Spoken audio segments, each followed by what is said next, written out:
I think we need some quiet family time this year. Just us, Emma, and her kids. You understand, right? You're always so busy anyway. I stared at my phone, a familiar ache settling in my chest. My name is Olivia Mitchell, and at 34, I'd just been uninvited from another family holiday. The irony wasn't lost on me. Being the busy, successful one had somehow become a convenient excuse for my family to exclude me. Perfect timing, Mom, I typed back, my fingers steady despite the hurt bubbling inside. I was actually thinking of doing something different this year. The response was immediate. Oh, good. You're not upset. We just want some peaceful bonding time with the grandkids. You know how hectic things get with everyone around. By everyone, she meant me. Just me, because apparently my sister Emma's 3 hyperactive children under 10 qualified as peaceful, but my quiet presence was too disruptive. I set my phone down and turned to my computer, opening my saved folder labeled Someday. Inside was a collection of dream vacation spots I'd been cataloging for years. One particular destination caught my eye. A private villa in the Maldives, the kind of place that made Instagram influencers weep with envy. For years, I put off taking exotic vacations, always making sure I was available for family gatherings, always being the responsible one. While Emma gallivanted around with her perfect family, sharing picture-perfect holiday moments, I was the one organizing events, buying thoughtful gifts, and maintaining family traditions. My phone buzzed again. And sweetie, could you still make those Easter baskets for the kids? You know how much they love your special treats. I laughed out loud, uninvited but still expected to contribute. Classic. Instead of responding, I opened my banking app. The bonus from my last successful project sat untouched, along with years of savings from being the workaholic my family always accused me of being. The Maldives Villa's booking page was still open in another tab, tempting me with images of crystal clear waters and pristine beaches. Sometimes, my therapist had told me just last week, the best response to being excluded is to create something better for yourself. I clicked book now. The confirmation email arrived just as another text from my mother popped up. Also, could you drop off the Easter ham on Saturday? I know you always get the good one from that special butcher. I sat back in my chair, a smile spreading across my face. For the first time in years, I felt lighter, almost giddy. I opened my calendar and began blocking off 3 weeks, one before Easter, Easter week, and 1 week after. Then I did something I'd never done before. I set my work email to out of office and called my assistant. Sarah, remember that extended break we discussed? I'm taking it. All of it. Finally, she exclaimed. Want me to book those meetings for when you return? Yes, and Sarah, make sure to forward me any family emails. I have a feeling they're going to be interesting. The next few days were a blur of preparations. I bought a new wardrobe, not the practical business attire I usually wore, but flowing sundresses, elegant beachwear, and accessories that screamed luxury vacation. I hired a professional photographer in the Maldives to document my stay. If my family wanted peace and quiet, I'd give them something to be quiet about. A week before Easter, another text arrived from Emma. Mom said you're not coming to Easter? Don't be difficult, Liv. You know how much the kids want to see their favorite aunt. I sent back a simple response. Don't worry, I won't be difficult. I'll be unavailable. Have a peaceful Easter. The emoji was just enough to make Emma pause. What does that mean? Where are you going? You'll see, I replied, then silenced my phone. The morning of my departure, I posted a simple photo on Instagram, my passport next to a first-class ticket, with the caption, "Time for some peace and quiet of my aunt," was the first personal post I'd made in months, breaking my usual pattern of sharing only work achievements and family event photos. Within hours, my phone was flooded with messages. Mom, Dad, Emma, even my Aunt Susan all wanted to know where I was going. But for once, I wasn't available to answer their questions. I was too busy boarding a plane, champagne in hand, ready to start my own peaceful Easter tradition. Little did they know, this was just the beginning of their peaceful Easter turning into 3 weeks of regret. The Maldives were more breathtaking than any photo could capture. As I stepped onto the private deck of my water villa, the turquoise ocean stretching endlessly before me, I felt a surge of joy. This was what peace looked like, not being excluded from family gatherings, but choosing your own paradise. My villa was a masterpiece of luxury, floor-to-ceiling windows, a private infinity pool that merged with the ocean horizon, and a personal butler named Kay who seemed to anticipate my needs before I even knew them. "Ms. Mitchell," Kay said, arranging a welcome fruit platter, "the photographer you hired will be available tomorrow at sunrise. The lighting then is magical." I smiled, already imagining the photos. Not the forced family portraits my mother insisted on every Easter, but professional shots of me living my best life. "Perfect, Kai, and the other arrangements?" "All set. The private yacht tour, sunset dinner on the beach, and the spa treatments are scheduled. Also, the chef wants to know if you'd like to join the private cooking class. They're making traditional Maldivian dishes. Back home, I'd be preparing Easter baskets and hunting for the perfect ham. Instead, I was learning to make exotic dishes and planning adventures. The contrast wasn't lost on me. My phone, which I kept on airplane mode since landing, buzzed with accumulated messages when I briefly checked it. "Mom, honey, where are you? The kids are asking about their Easter baskets." "Emma, OMG, did you seriously leave the country? Mom's freaking out." "Dad, Princess, this isn't like you. Call us." I responded with a single photo, me in a designer sundress, holding a coconut drink on my private deck, the infinite ocean behind me. No caption needed. The response was immediate. Emma called 3 times in succession. I declined each call with a serene smile, then sent her a video of a pod of dolphins playing near my villa. "Is that where you are?" she texted back. "That looks like one of those super luxury resorts. How can you afford that?" I could almost hear the jealousy in her message. Emma had always assumed that because I was single and focused on my career, I was somehow missing out on life.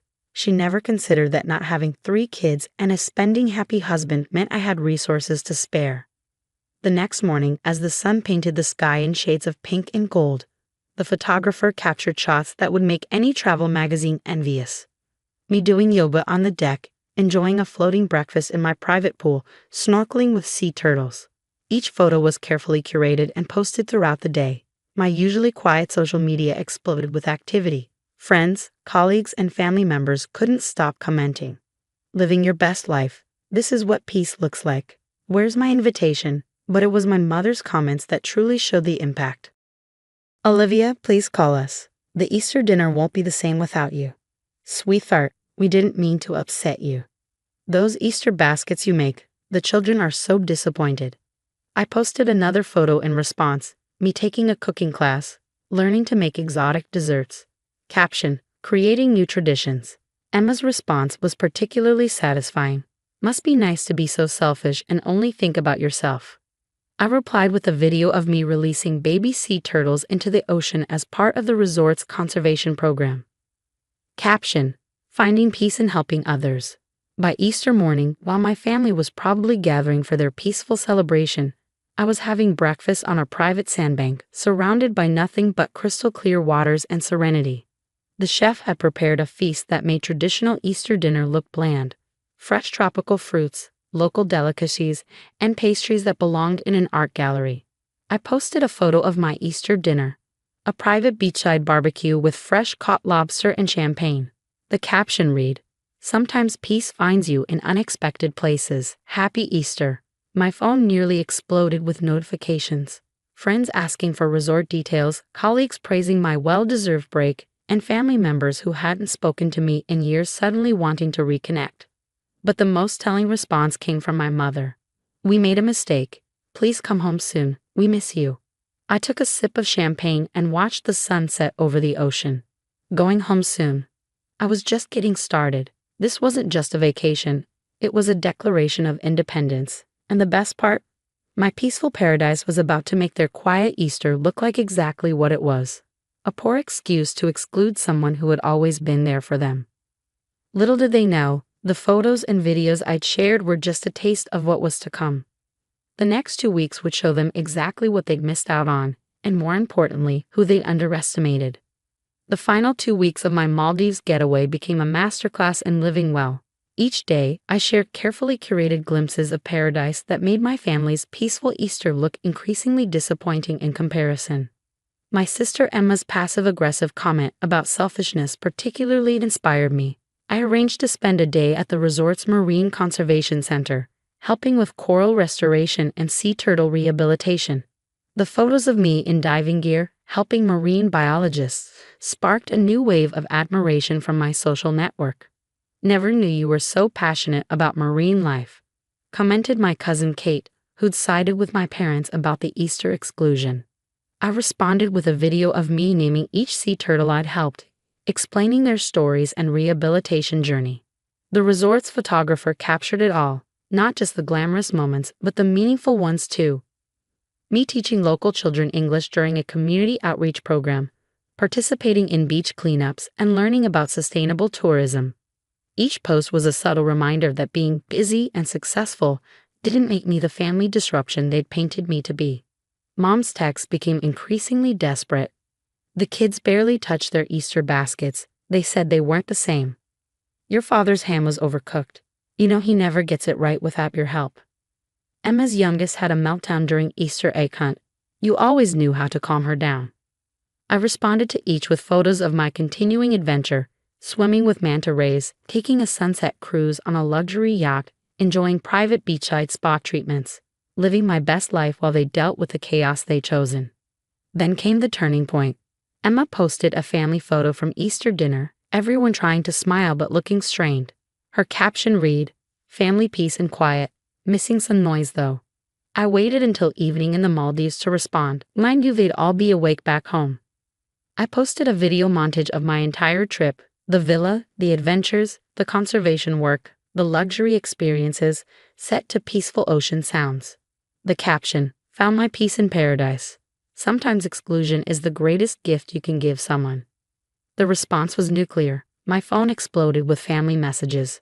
"Dad, Princess, we made a terrible mistake. That place looks incredible." "Emma, I can't believe you did all this while we were stuck dealing with sugar-rushed kids and mom's drama." "Mom, why didn't you tell us you could afford such luxury? We thought you were just working all the time." The family group chat, which had been notably quiet during Easter, suddenly sparked to life. Relatives I hadn't heard from in months were tagging me, asking about the resort, wondering if I could help plan their vacations. On my last evening in paradise, I hosted a private dinner on the beach. The chef prepared a fusion of Maldivian and international cuisine, while fire dancers performed on the shore. The photos were spectacular, me in a flowing white dress, dining under the stars, looking completely at peace. I captioned it, "Thank you for the space to create my own traditions. Best Easter gift ever." My mother called immediately. This time I answered. "Olivia," she began, her voice thick with emotion, "we were wrong. So wrong. We thought you were too busy for family time, too focused on work to enjoy holidays. But look at what you've created for yourself. It's beautiful." "Yes, Mom," I replied calmly, watching the stars reflect on the ocean. "It is beautiful, and all it took was being excluded for me to finally take this time for myself." The silence on her end was heavy with understanding. "Next Easter," she said finally, would you help us plan something like this? As a family?" I smiled, thinking of the photos from their peaceful Easter gathering. The chaos, the stress, the forced smiles. "Maybe," I replied. "But first, you all need to understand something. I'm not just the reliable daughter who makes Easter baskets and picks up hams. I'm someone who can create magic of her own." "We see that now," she whispered. "We really do." As I packed to leave paradise, I received one final message from Emma. "I get it now, sis. Sometimes the noise we need isn't from kids or chaos. It's from someone who brings their own kind of peace. Next holiday is yours to plan. Show us your version of family time."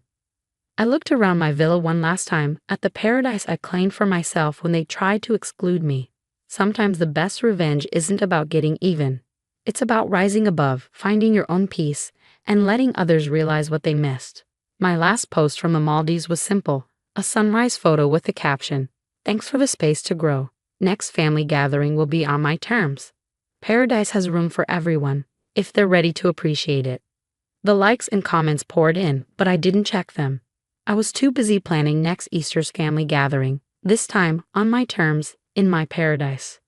Sometimes the best response to exclusion is to create something so magnificent that inclusion becomes a privilege, not a right. And that's exactly what I did.